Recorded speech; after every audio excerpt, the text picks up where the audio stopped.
Please welcome Sergeant Paul Cruz.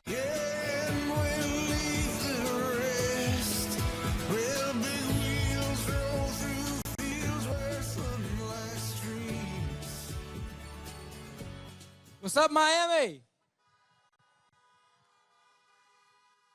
No, I can't tell if this thing's on. What's up, Miami? There we go. That's better. All right.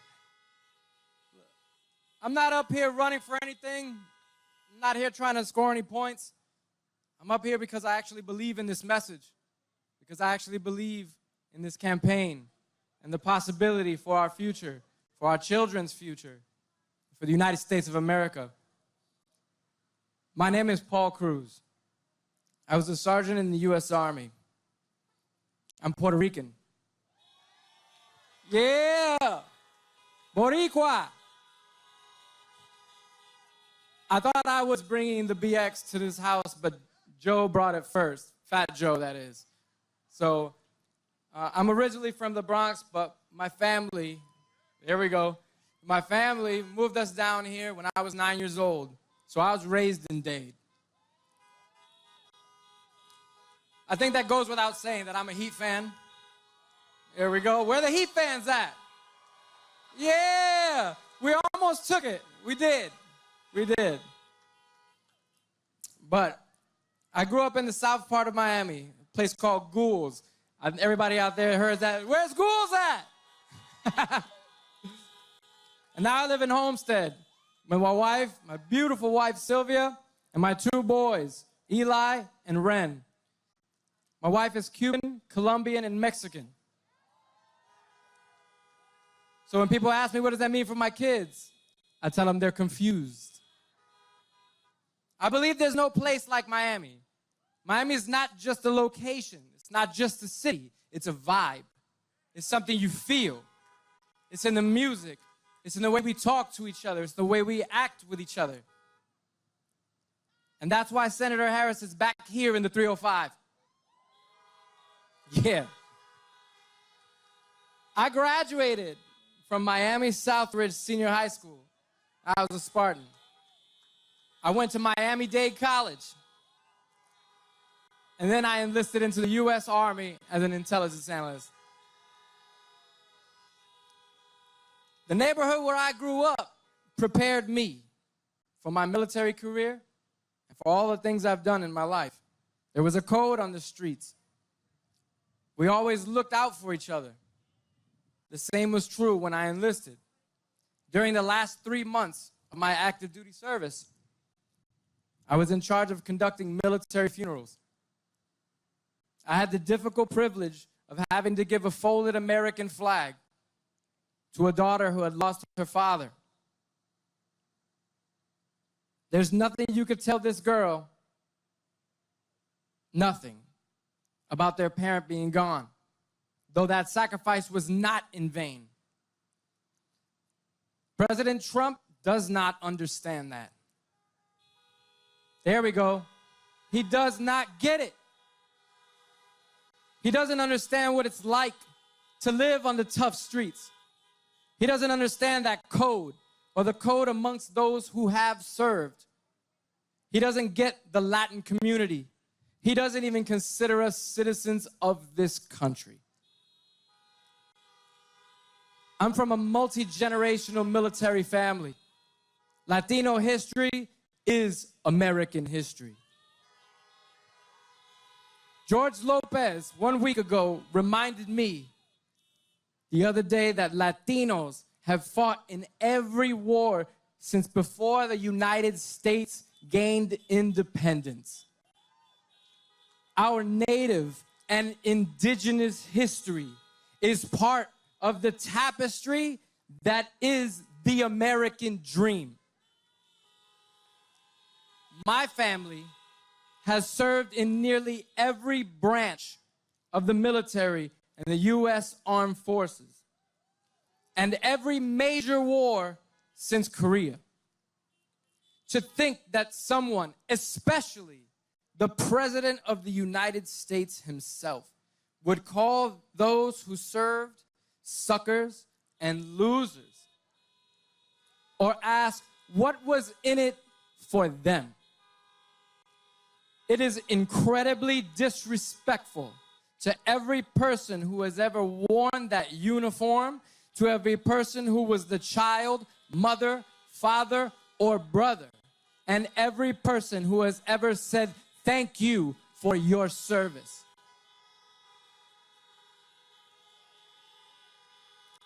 The president insulted heroes like the late Senator John McCain. Trump said he wasn't a hero because he got caught. Tell that to POWs. He compared Vietnam to the Manhattan during dating scene in the 1970s while he dodged service.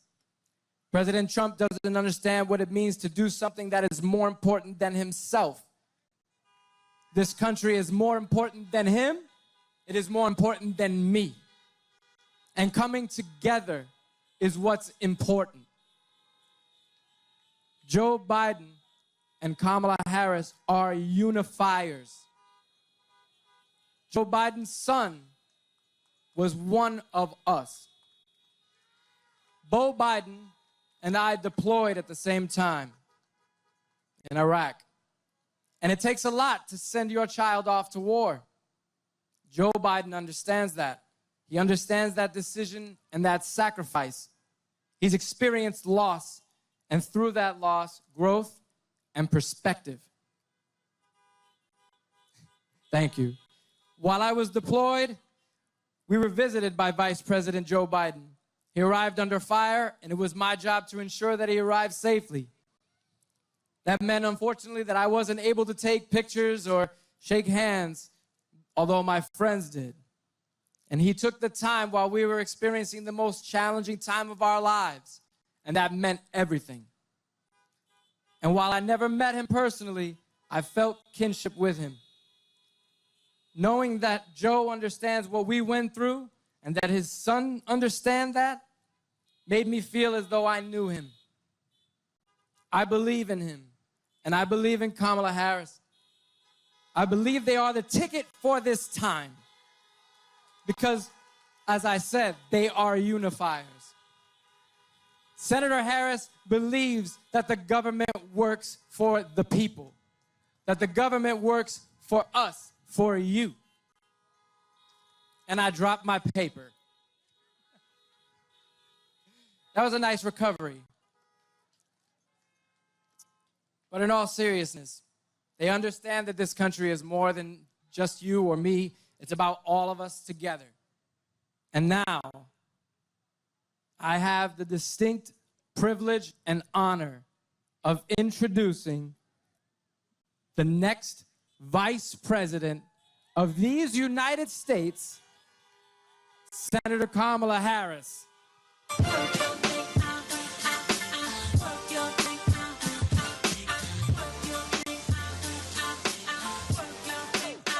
There's so many girls, I hear you've been running from the beautiful queen that you can be becoming.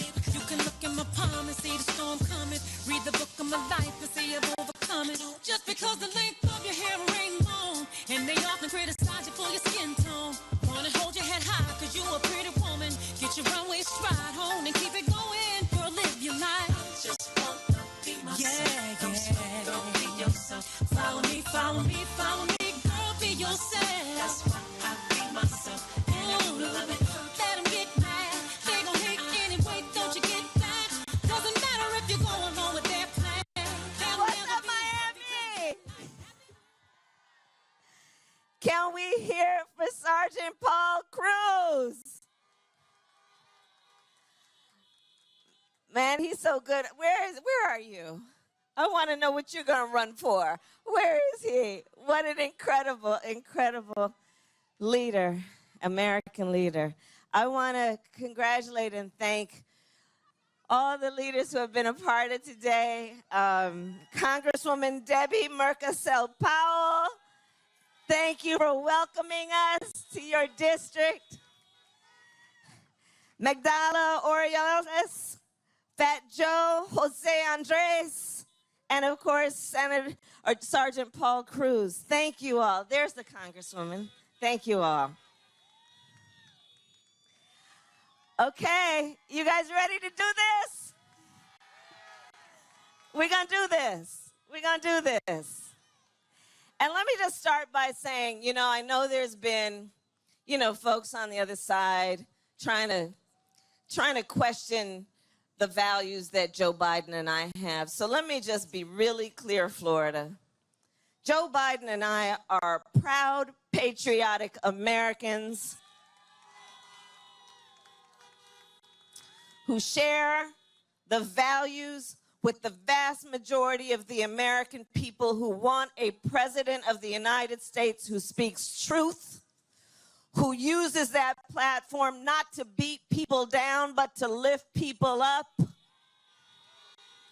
The vast majority of the American people who want a president who understands that regardless of where we live, our race, our gender, the language our grandmother speaks, that we all have so much more in common than what separates us. That's what the American people want.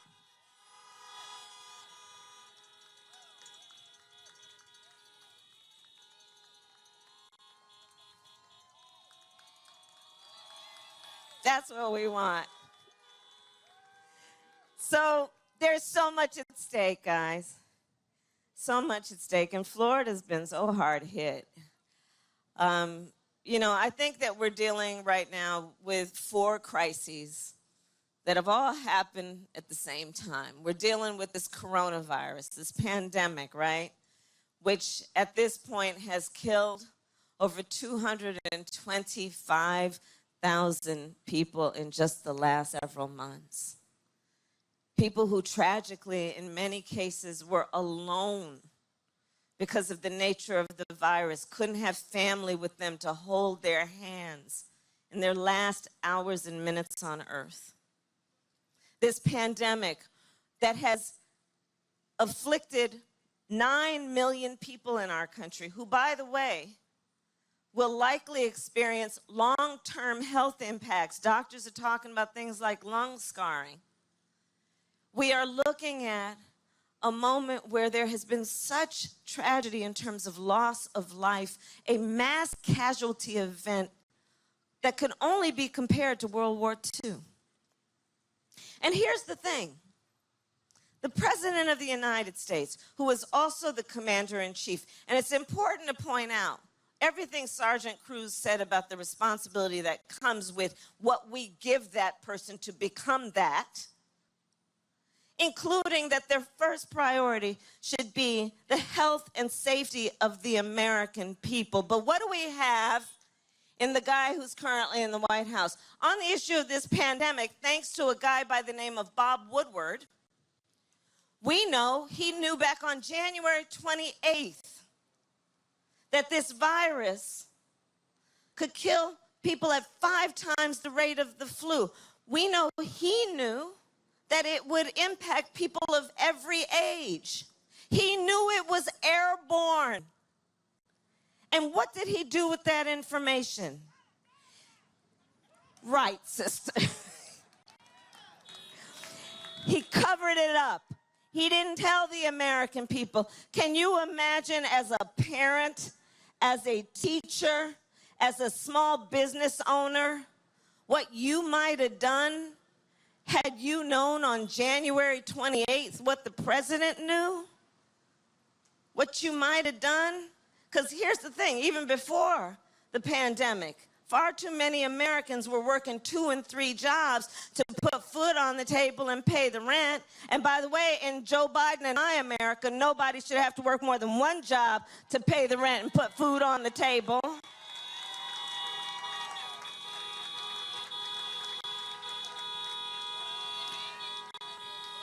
How people might have prepared. How people might have prepared, knowing that even before the pandemic, most families don't have even $1,000 in savings. And if folks had known the predictable, which is that we might have to isolate, we may have to shut things down for a little bit, people could have saved up. How people could have prepared. Buying an extra couple rolls of toilet paper. But they sat on that information. And now, in the midst of this public health crisis, Donald Trump, with his boy Bill Barr, are in the United States Supreme Court suing to get rid of Obamacare, the Affordable Care Act that President Obama, together with Joe Biden, brought to America and covered over 20 million people, including people with pre-existing conditions. Honk if you know somebody with diabetes. Honk if you know somebody with high blood pressure. Honk if you know somebody with breast cancer or lupus.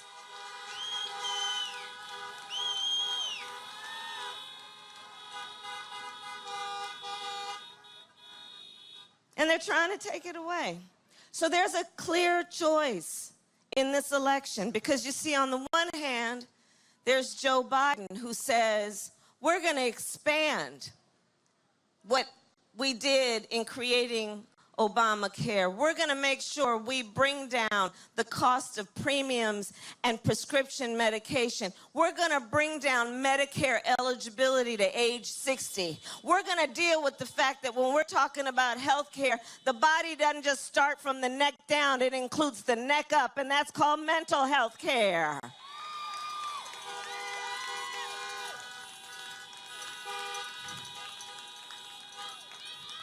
A clear choice in this election.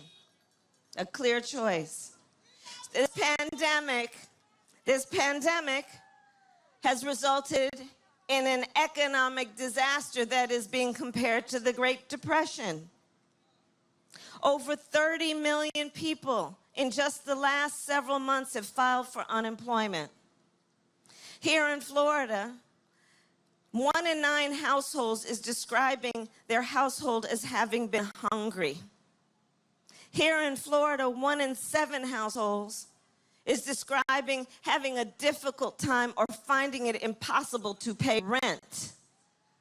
Here in Florida, 1 in 4 small businesses is out of business, likely never to be able to reopen. And what does Donald Trump say? We're rounding the corner. But here's the thing on the economy. So on the one hand, you have Joe Biden, who when asked, how's the economy doing, always asks the question, well, tell me how working people are doing. Tell me how working families are doing. Which is why Joe Biden will not increase taxes on anyone making under $400,000 a year. Will bring down middle-class taxes, will put in place a policy where if you have children, you will pay no more than 7% of your income in child care. We will have a tax credit for first-time home buyers of $15,000, knowing that will help with down payment and closing costs.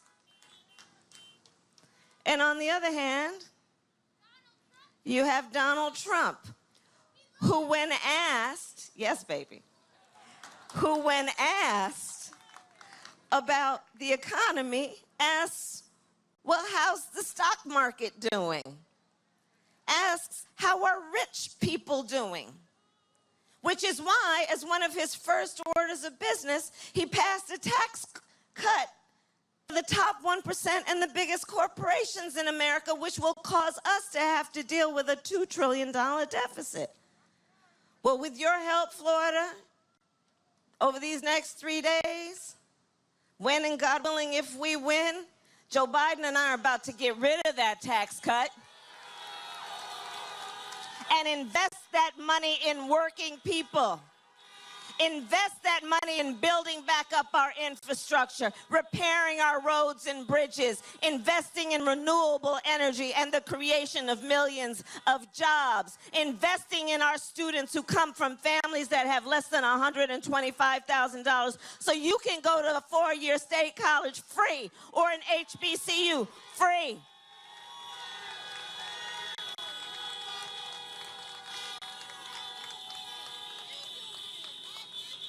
The crises we are dealing with includes a long overdue reckoning on racial injustice in America.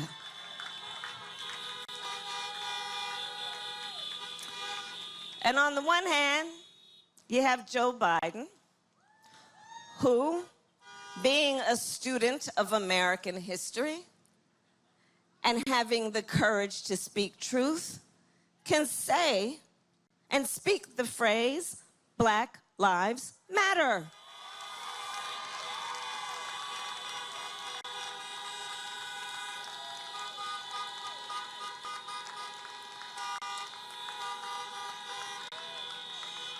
Joe Biden, who says we need to deal with racial disparities in America. We need to speak truth about systemic racism. We need to acknowledge that on this virus, Blacks and Latinos are 3 times as likely to contract it and twice as likely to die from it. We need to speak truth about disparities in our healthcare system when Black women are 3 to 4 times more likely to die in connection with childbirth than other women.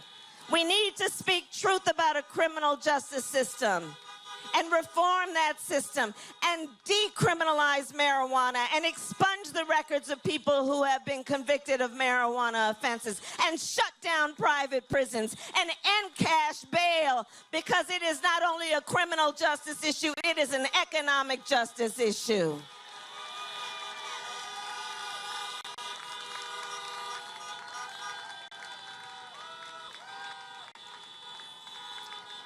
On the other hand, you have Donald Trump, who took a debate stage in front of 70 million Americans and refused to condemn white supremacists, who then doubled down and said they should stand back and stand by.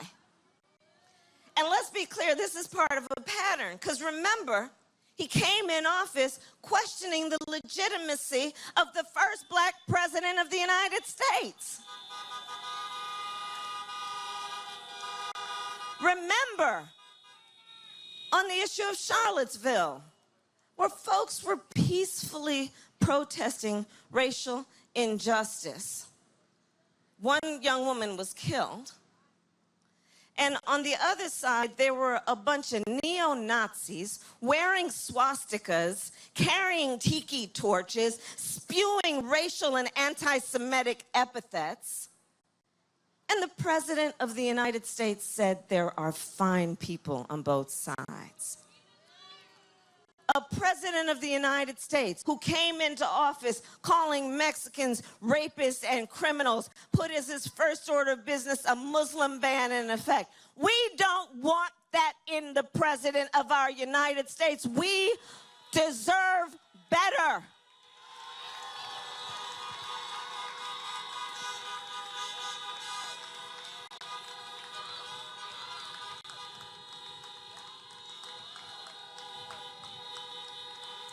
We want a president of the United States who understands you want to measure the strength of anyone. You want to measure their strength. You measure a person's strength not by who they beat down, but who they lift up.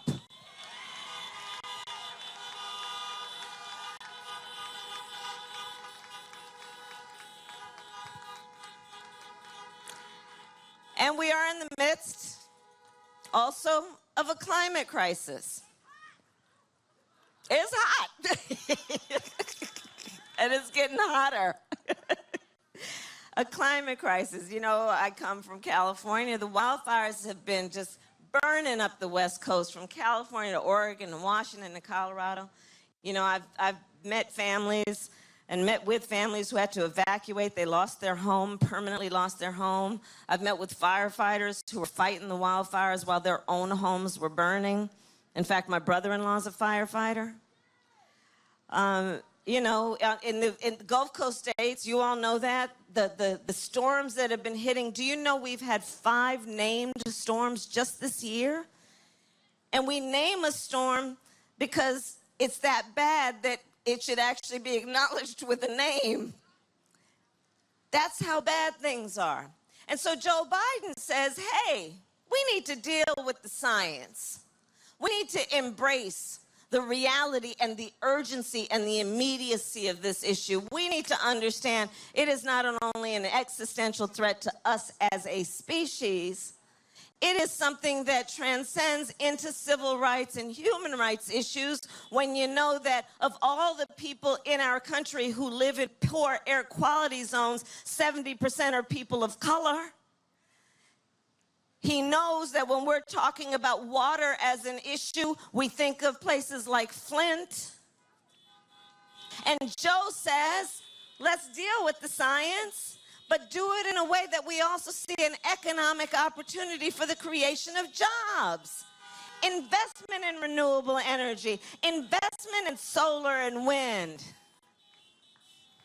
On the other hand, you have Donald Trump, who, I kid you not, when asked about the wildfires in California, and the question went something like, Mr. President, you know, these wildfires are happening. The scientists are telling us that there are extreme changes in the climate, that there's a connection also with human behaviors. Do you know that the President of the United States responded by saying, science doesn't know? The President of the United States. Well, here's the thing, Mr. President, science does know, and so does the leading science magazine that endorsed Joe Biden for President of the United States.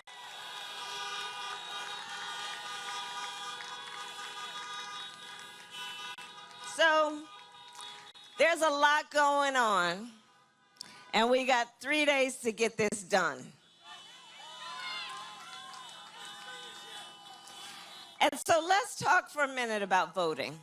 You know, people have been asking me, and I'm sure you, because this is a whole beautiful group of leaders. People have been asking, why should I vote? And I think there are 3 reasons that everyone should vote. 1, honor the ancestors. Honor the ancestors. Honor people like the late, great John Lewis, who shed his blood on that Edmund Pettus Bridge so we could vote. I know he hears you. I know he hears you. Honor the ancestors, those suffragettes who 100 years ago got us the passage of the 19th Amendment.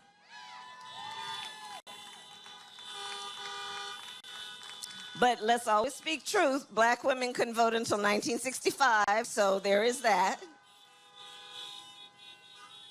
So, reason number 1, let's honor the ancestors who sacrificed so much for our right to vote. Reason number 2, everything is at stake. Everything.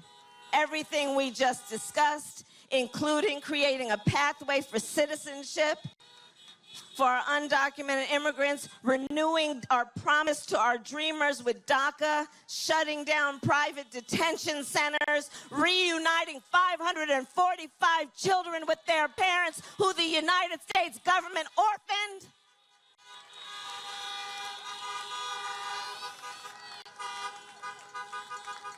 There's every reason to vote in terms of what's at stake. And then here's the last point that I'd make as reason number 3, including that America's future is at stake. I'm traveling all over the country. This is I don't know how many times I've been to Florida since I've been on the ticket, and many times before that. Thank you, Debbie. All over our country, people are putting in place laws and procedures to make it difficult for us to vote, making it confusing to vote, you know, purging voter rolls, passing laws to suppress the vote, picking up drop boxes. I was in Houston yesterday, a county of 11 million people with 1 drop box. Trying to make it confusing in different places in Florida, different days, right? Different envelopes you got to fill out and who's going to sign them. The President of the United States who took the stage at the debate and openly attempted to suppress the vote. So here's the thing. When we look at where we are in terms of these powerful people who are trying to, and we're not going to be distracted, by what's at hand. We're not going to be distracted by the stakes. We're not going to be distracted. We know what we have to do.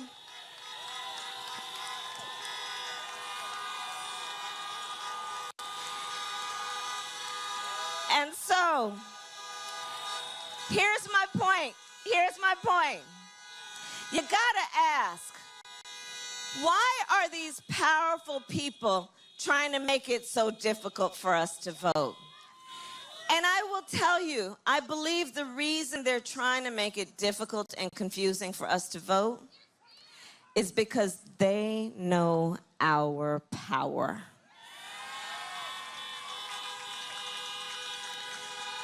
They know our power. They know when we vote, things change. They know when we vote, we win. They know our power, and let us not ever let anyone take our power from us.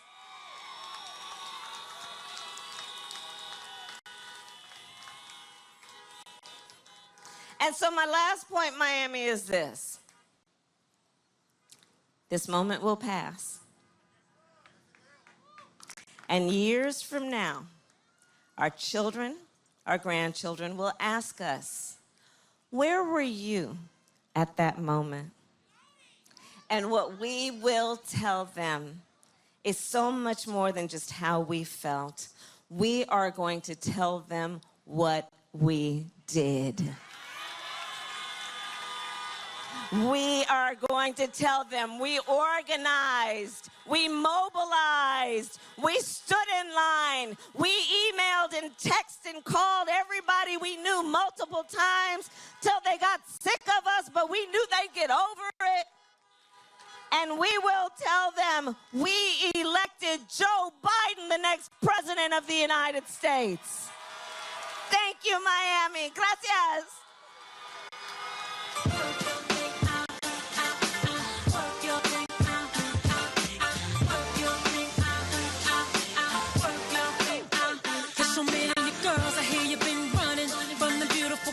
You can be becoming. You can look in my palm and see the storm coming. Read the book of my life and see I've overcome it. Just because the length of your hair ain't long, and they often criticize